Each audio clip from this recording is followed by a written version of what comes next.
Hello, lovely discipleship groups. Thanks so much for tuning in again this week. This is the last week for me on the series that we've been looking at on Hosea 6:6.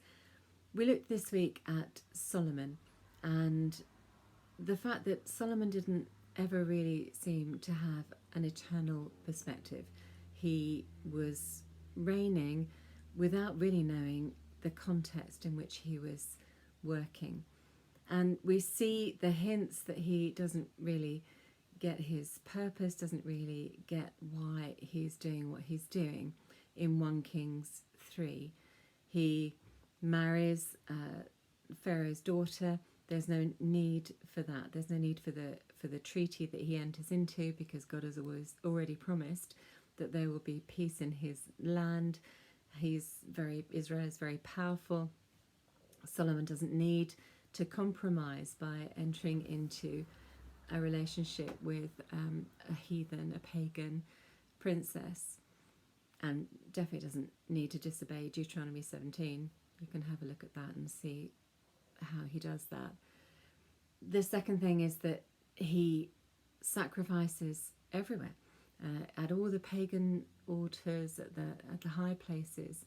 Even when he sacrifices at Gibeon, he's not really in the right place. He should really be down with the ark where the presence of the Lord is.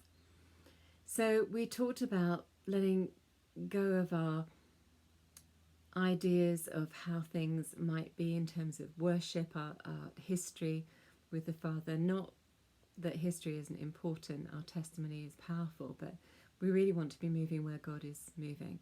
We don't want to be stuck in the past, stuck in a place where God isn't there anymore. And we talked about how a tiny compromise, seemingly tiny compromise, actually leads to something much bigger. In the end, Solomon destroys his own life and the life of the nation that he's leading by his poor choices. To offset all that misery and disappointment, we talked about who we are, where we're seated.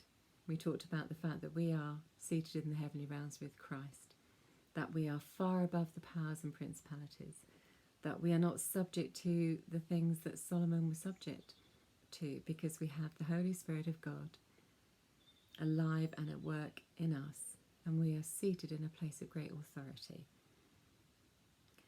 I've suggested some questions this week. I hope you enjoy talking them through. Thank you so much for sticking with it for the last 3 weeks. Have a great time together. Bless you.